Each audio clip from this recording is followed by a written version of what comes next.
నమస్తే, welcome to 99 TV. ఇరాన్తో America చాలా dangerous game ఆడుతోంది. చాలా స్పష్టంగా అర్థమవుతుంది. చాలా తక్కువ అంచనా ఇస్తుంది ఇరాన్ని. ఫస్ట్ రంగ్ లీడర్షిప్ని లేపేశాం, ఖమేనీకి అత్యంత సన్నిహితులు, అత్యంత ప్రమాదకరమైన వ్యక్తులు, లీడర్స్ని లేపేశామని సంబరపడి చంకలు గుద్దుకుంది. సెకండ్ రంగ్ లీడర్షిప్ని కూడా కొట్టేశాం, మిలిటరీ జనరల్స్ని, టాప్ మిలిటరీ లీడర్స్ని ఇంక్లూడింగ్ డిఫెన్స్ మినిస్టర్ని సంబరాలు చేసుకుంది. బట్ అమెరికా ఊహించంది ఒకటి జరుగుతుంది అక్కడ. Third rung leadership, Islamic revolutionary guards corps అంటారు, ఐఆర్జీసీ అంటారు. ఆ ఐఆర్జీసీ ఖమేనీకి అత్యంత విశ్వసనీయమైన ఫోర్స్. అది ఇరానియన్ ఆర్మీ కన్నా కూడా చాలా బలమైన ఫోర్స్. వాళ్ళు ఉన్నది 140,000. ఇరానియన్ ఆర్మీ సంఖ్య వచ్చేప్పటికి 7.5 లక్షలు. బట్ ఈ 7.5 లక్షల మంది కూడా ఐఆర్జీసీ చెప్పినట్టే పనిచేయాలి. అలా ఐఆర్జీసీ ఒక రకంగా ఖమేనీ రూపొందించుకున్న 1,50,000 మందితో కూడిన 140,000 నుంచి 1,50,000 మందితో కూడిన ఒక ఆత్మాహుతి దళం లాంటిది. అత్యంత పెద్దదైన ఆత్మాహుతి దళం ప్రపంచం మొత్తం మీద. ఈవెన్ ఈ ఉగ్రవాద గ్రూపుల దగ్గర కూడా అటువంటి ఆత్మాహుతి దళాలు లేవు. వాళ్ళలో డివిజన్ తీసుకురావటం అనేది జరగదు. ఎందుకంటే ఖమేనీ పోయినా వారు ఖమేనీ ఆశయాల కోసం నిలబడి పనిచేసే వాళ్ళు, ఖమేనీ వాళ్ళకి బోధించిన ఆశయాల కోసం పనిచేసే అత్యంత ప్రమాదకరమైన డేంజరస్ ఫోర్స్. అర్థం కాలేదు ట్రంప్కి. సో వీళ్ళు సరెండర్ అవుతారనుకున్నాడు. బట్ ఇక్కడ చాలా చాకచక్యంగా ఇజ్రాయెల్ చేసింది ఏంటంటే, లేదా రాదర్ నెతన్యాహు చేసింది ఏంటంటే, తన పని కానించుకున్నాడు. అమెరికా భుజం మించి తుపాకీ పేల్చి ఆ భుజం నెప్పేదో అమెరికాకి పీల్చి తాను హ్యాపీగా ఉన్నాడు. సో మీరు చెప్పారు కాబట్టి నేను చేశాను ఇదంతా అని చెప్పి కన్వీనియంట్గా ఆన్సర్ ఇచ్చుకుంటూ నెతన్యాహు మరి ట్రంప్ని బొట్టలో వేసుకున్నాడని అది ఒక వర్షన్. అందులో నిజం పూర్తిగా ఉండొచ్చు, కొంచెమే ఉండొచ్చు, అర్ధసత్యం కూడా కావచ్చు. బట్ అది వాస్తవం, కళ్ళ ముందు కనిపిస్తున్న వాస్తవం. దాని వెనకాల తెర వెనక ఇంకేమేం ఫ్యాక్టర్స్ పనిచేశాయనేది మళ్ళీ మాట్లాడుకోవచ్చు. Right, coming to the point. ఈరోజు ఈ ఆపరేషన్ క్యారీ అవుట్ చేసిన తర్వాత ఇజ్రాయెల్ పక్కకి తప్పుకుంది. ఆయన కాన్సన్ట్రేషన్ అంతా లెబనాన్లో ఉన్న హెజ్బుల్లాస్ ఉగ్రవాద సంస్థల నాయకుల్ని దునుమాటం, వాళ్ళని చంపేయటం, ఇది టార్గెట్ పెట్టుకుని హమాస్ని కంటైన్ చేయగలిగాడు ఎంతో కొంత 80% వరకు. ఇప్పుడు హెజ్బుల్లాస్, హౌతీస్ని కంటైన్ చేయడం అనేది అంత తేలికైన వ్యవహారం కాదు. ఎందుకంటే స్ట్రైట్ ఆఫ్ హర్మూస్ దగ్గరికి వెళ్ళి కూర్చొని చేయాలి. వస్తాడు, అక్కడికి కూడా వస్తాడు నెతన్యాహు, ఆ జలసంధి దగ్గరికి కూడా వస్తాడు. ఆ సముద్రపు దొంగల్ని, సీ పైరేట్స్ అయిన హౌతీస్ని కొడతాడు. అతని టార్గెట్ లేదా ఇజ్రాయెల్ టార్గెట్ ఏంటంటే ఈ ఉగ్రవాద గ్రూపుల్ని. ఎందుకంటే ఇవన్నీ కూడా proxy forces of Iran.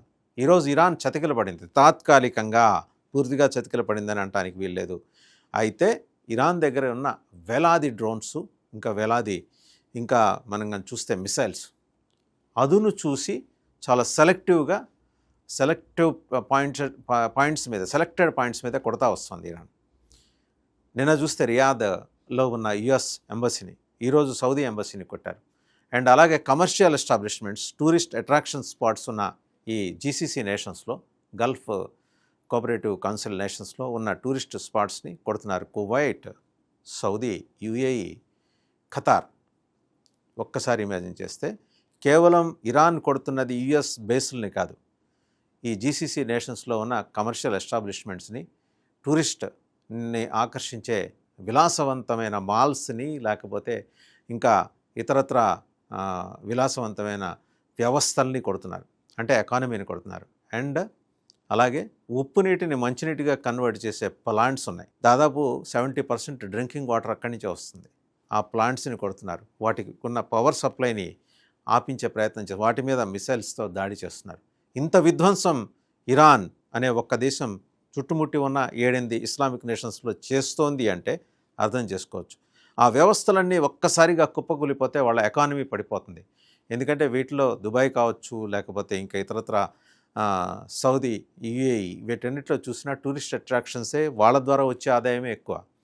So అవన్నీ పోయిన తర్వాత ఇంకేం చేస్తుంది? 1 కోటి మంది భారతీయులు ప్రస్తుతం ఈ ప్రాంతాల్లో ఉన్నారు. వాళ్ళలో తెలంగాణ నుంచే దగ్గర 12-15 లక్షల మంది ఉన్నారు. రకరకాల ఉపాధిలో ఉన్నారు వాళ్ళు. ఉద్యోగాలు కావచ్చు, ఉపాధి కావచ్చు, వ్యాపారాలు కావచ్చు. సో ఇది మన కన్సర్న్. సో ఇరాన్ ఏం చేస్తుంది? వ్యూహాత్మకంగా అమెరికా మూలాల మీద కొడుతుంది. అమెరికా ఇప్పటివరకు విర్రవీగింది, జబ్బలు చరుచుకుంది. యుద్ధం మేము మొదలెట్టలేదు, కానీ యుద్ధం మేము ఆపుతామని. యుద్ధం మీరు కాదు, యుద్ధం మొదలెట్టింది మీరు, ఆపగలిగే శక్తి ఉన్నది కేవలం ఇరాన్కే.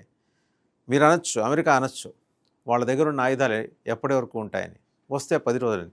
కానీ మీకు తెలియని విషయం ఏంటంటే ఏ కొండగుట్టలోనో పర్వత శ్రేణులకుందో వాళ్ళ మిసైల్స్ని వాళ్ళు దాచుంచారు. అవి బయటికి రావడానికి వాళ్ళకి లాంచర్స్ కావాలి. మిసైల్స్కి అయితే లాంచర్స్ కావాలి. లాంచర్స్ ప్రస్తుతానికి లేవు, ఎందుకంటే ఉన్నవన్నీ మ్యాక్సిమం వాడేశారు. ఒకవేళ లాంచర్ తీసుకొస్తే శాటిలైట్ ద్వారా మీరు అమెరికా చూసి వాటిని కొట్టేయచ్చు.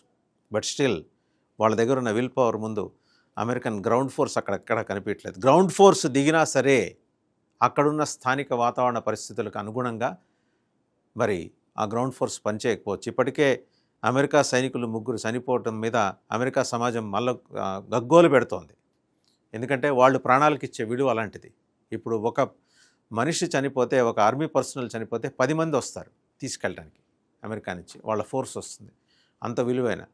దీని మీద నెక్స్ట్ వీక్ మరి అమెరికా కాంగ్రెస్లో పెద్ద చర్చ జరగబోతోంది. ట్రంప్కు ఎదురవుతున్న అతిపెద్ద సవాల్.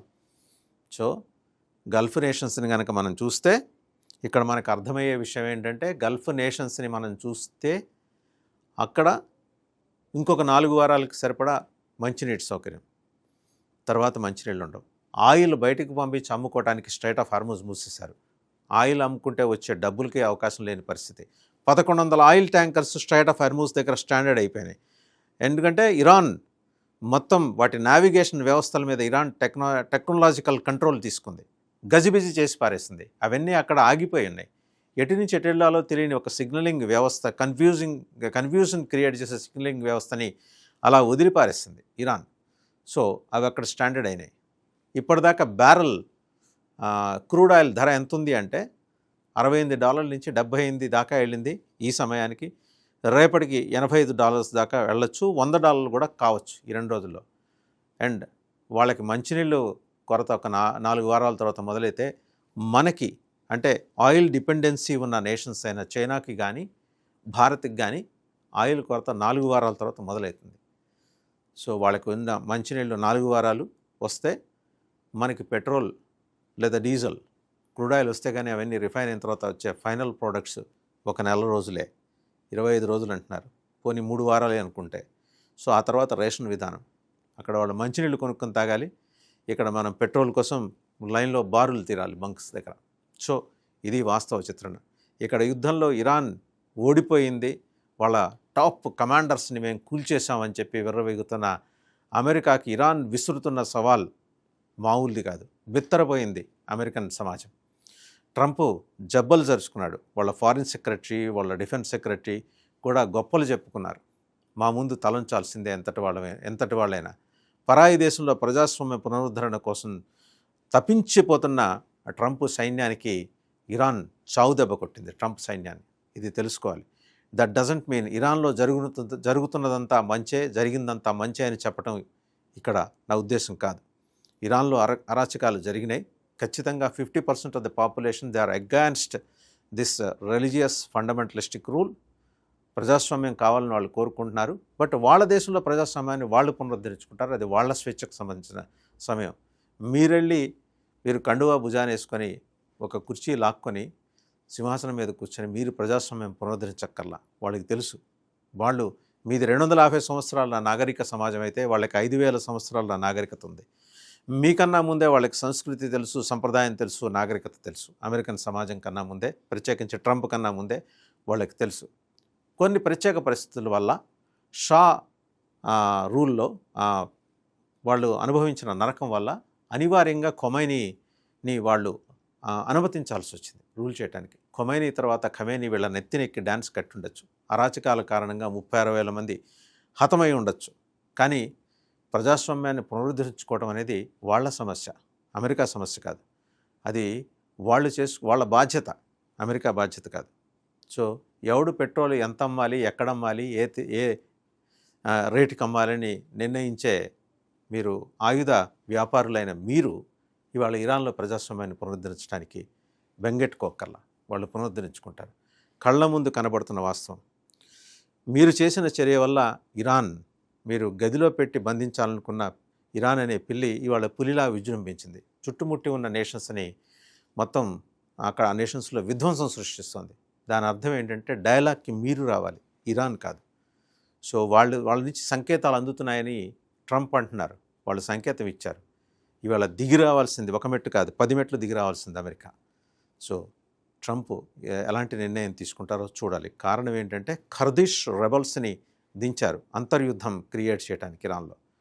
వాళ్ళు ఐఆర్జీసీ తోటి ఎలా పోరాడతారో రెవల్యూషనరీ గార్డ్స్ తోటి, అలాగే ఇరానియన్ ఆర్మీలో డివిజన్ ఎలా తీసుకొస్తారు, ఇలాంటి రకరకాల ఎత్తుగడలు ఉంటాయి వార్లో, యుద్ధంలో.